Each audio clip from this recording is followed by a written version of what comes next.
here at WKRG+. Join us on the Red Couch. And boy, oh boy, do we have a special time for you today. It's Puppets and Banjos. Oh, wow. Hey, which one am I? Well, Chubbly, I'm going to guess that you're the puppet here. Oh, Yeah. okay, good. I don't know how to be a banjo. And David Stevens here joining us on the Red Couch. Thank you both for being here. Sure, thank you for having us. Yeah, thank you very much. You're welcome, David. Oh, thank you. Thank you. David, I want to start with you. Let's talk about how you got into puppeteering. Okay. Yeah, how did you do that? Well, all right. So I was a huge Muppet fan as a kid. I was born in the 70s, so there was the golden age for Muppet performance on Sesame Street and The Muppet Show. And something about it just really captured my imagination, and I became obsessed. And so I started making puppets as a middle schooler and doing shows in high school, and it just sort of gradually compounded on itself. Now, on top of Chubbly, you build other puppets and things, right? Sure. So yeah, I built Chubbly, but then I have tons of puppets that I built for over the years for shows or just for for whatever reason I needed a specific puppet for. But yeah, I design them, I construct them, and perform with them. So it's kind of a one-shop, one-stop operation. Absolutely. And puppeteering to me is an art form, really. Yes. I mean, for folks who've never seen anything like this or have never done it before, how hard is it to get into this? Well, the great thing about puppetry is it is accessible from any level. I mean, you can take your sock and make a puppet out of your sock, or you can build on the skills to learn how to make a professional grade puppet like what Chubbly is. So there's really, there are a number of entry points, and you can just take it from there. And there are a number of construction materials. The great thing about puppetry is we like to say there are no rules.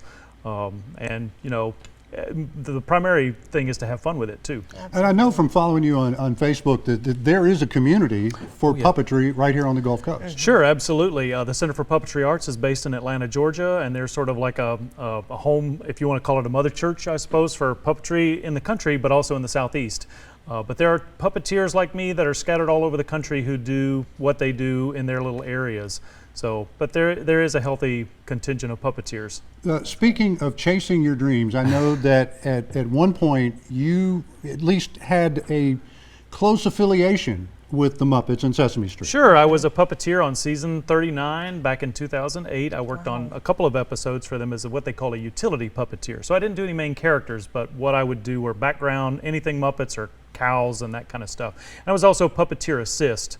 So a lot of times there are puppets that need multiple performers, and so I would help out with that. But yeah, and then I also worked on a production of Emmett Otter's Jug Band Christmas, a stage musical adaptation of that show for the Henson Company, and so yeah, I've had a relationship with them for a while. Well, that's amazing. Talk about your experience working closely with the Muppets. How was that for you? Oh, it was a dream come true, right? Yeah. I mean, this was the thing that inspired me as a kid, and then here you are. It's a wonderful thing when you get to walk on that set because you're transported to being 5 years old again, because there's Mr. Hooper's store and there's the stoop and Big Bird's nest and all that kind of stuff. So I love it's that. great. That's awesome. I don't know any of these people. That's okay, Chubbly. We'll tell you who they are. Okay, all right. Stranger in a strange land. Now, That's it. around here though, you continue to do shows, and Yeah. I think I saw where you had a seminar or something. Yeah, equivalent to recently that. I just gave a lecture to a puppet club for a group of students, about 40 students of a puppetry club at SCAD, the Southeast, or the Savannah College of Art and Design. And so, yeah, that was great. There's no curriculum for puppetry there, but this was just a group of students that were really captured by puppetry and have collectively on their own come together to study and learn about different aspects of puppetry. And I have a friend who's a Muppet designer, well, was a Muppet designer there, who contacted me, and I said I'd love to talk to him. Wow. And so we spent about 3 hours just talking about different aspects of puppet theater and puppetry and how to make stuff, and they had really great questions. So it was really inspiring to me to see people who are, in that college age level, who are genuinely interested in puppetry in general, not just specifically Muppets or anything, but who had broad questions about how to do this and how to make puppets and all those sorts of things. Yeah, and I'm noticing that I'm just noticing this, that the professionalism, because you've always got the puppet doing that. What, you mean alive? Well, I am alive, Bill. Come on. Come on. You don't think I'm alive? While you're talking, the puppet is still making. That's right. Sure. Well, Chubbly, sorry. Oh, yeah, that's right. You know my name. Now, David, I really want to know, what's your advice for the younger generation who maybe want to get into this but don't know where to start? Sure. Well, you know, there are so many resources now that I certainly didn't have when I was learning as a child. I mean, the internet, for all of its ills, is also a great resource for learning. And there are a number of tutorials out there for how to build puppets and performance. And it's also a great platform to try stuff out.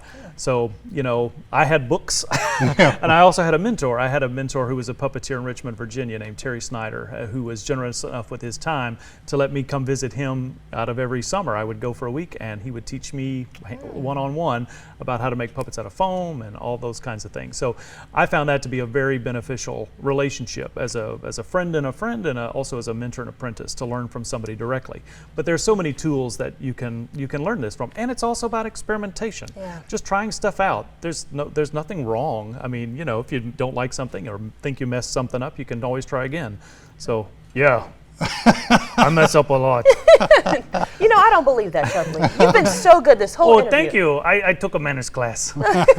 So Chubbly actually was an experiment. Like, I didn't really have his character in mind when I made him. You're going to talk about this? I'm going to talk about this. So I wanted to experiment with trying this texture of his fur. You'll notice. What about my fur? His fur is sort of like a little, you know, gnarly and everything, and that was just from experimenting with how to work with the texture of the textile of this fake fur. And I also wanted to play around with the shape of a football for a head. I like it. I don't like sports. So yeah, he was an experiment in of himself, and so this thing that I thought was just going to be a trial for how to make a puppet in a certain way turned into this character, and now he's sort of around all the time. He can't get rid of me. Oh, you can't either. I'm here for good. That's right. You're sticking with us, WKRG family. That's right. You got to stay here with us, though. Okay, I'll do it. We'll see you in the morning. Chubbly's our new intern. What time will I be here? 4:30 a.m. Oh boy. Oh, you can do it, Chubbly. Okay, I'll set my alarm 3 times. Now, what you want to know is that David not only is a puppeteer, but also a banjo player. And we were chatting before the show, and I said, it must be interesting to do puppetry and play the banjo at the same time. But he doesn't. So I don't have enough hands. No, you need another pair of hands. I thought to do Chubbly that, was going to play the banjo. Oh, no, I haven't started taking lessons yet. Oh, okay. Now, David, how long have you been playing the banjo? Oh, I've been playing the banjo for about 30 years. So, of course, I was doing puppetry when I was a kid, but I really didn't get the music bug until right after high school, I guess. And I started playing guitar for about a year, and then I used to go to this coffee shop in Fairhope that's no longer there called Southern Lights Coffee House, and they would have these great songwriters that would come from the Southeast or all over the place, Nashville and New Orleans. And I really got the bug to write songs and to start playing music, and that's kind of where it started. And it's just, I tell people it's an expensive hobby. Yeah. A little bit. Exactly. Now, can you play something for us? Sure. You written songs? Here we go.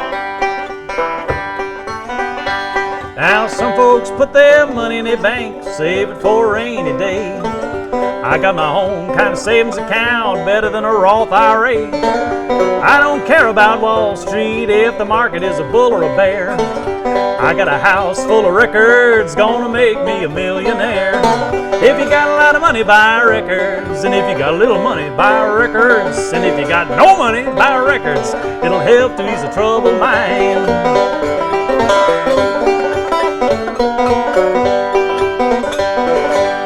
Wow, that was amazing, David. Thank you. Wow. Now, how hard is it to learn how to play the banjo? Oh, goodness. Well, you know, as we were talking about earlier with the resource that the internet is, like, I didn't have any of that when I started playing music either. So I was all self-taught and by ear because I couldn't find a banjo teacher where I started when I was a student at Troy. Yeah. And so it was really just listening to recordings over and over and then just sitting down and like trying to figure out what to do with my fingers. And and I had some chord books, so I knew how to make the chords with my fingers on the neck.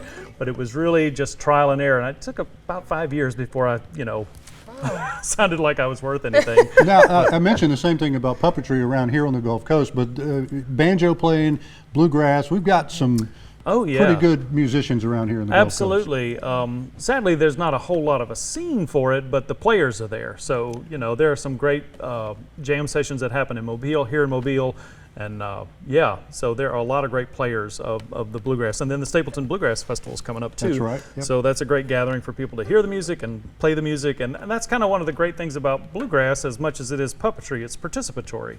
and at a lot of different levels. You know, you choose to just be a listener, which is great, or choose to be an audience, and then you can also choose to play in and join in. Now you got a regular gig that you started up with a guy that was on our show earlier, Andy McDonald. That's right. And you guys are playing at Johnny Max in Fairhope. That's right. We every play Tuesday there night. every Tuesday from 7 to 9. It's next door to the library. It's right between the library and the post office. If you come over there and see a service station that says Johnny Max, that's where we're going to be every Tuesday night. So Andy and I have been playing music together for over 20 years. We were in Fat Man Squeeze together back in the early 2000s, and I was on the first record with them. And so we've known each other for a long time, and it's great to play music with him. Did you ever imagine back when you first got your banjo that you would be performing live? You know, yes, actually, because as I think I already had that built in with the puppet stuff. Like I was a strong enough performer in that regard that I knew this was just another sort of tool of storytelling, and it's sort of all. And I do in some of the puppet shows also play the banjo, not at the same time,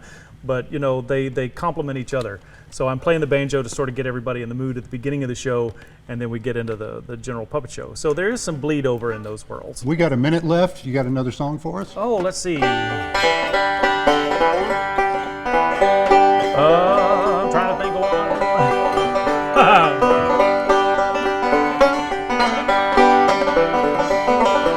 How about just do an instrumental? I got these fancy tuners here. Yeah, I love it.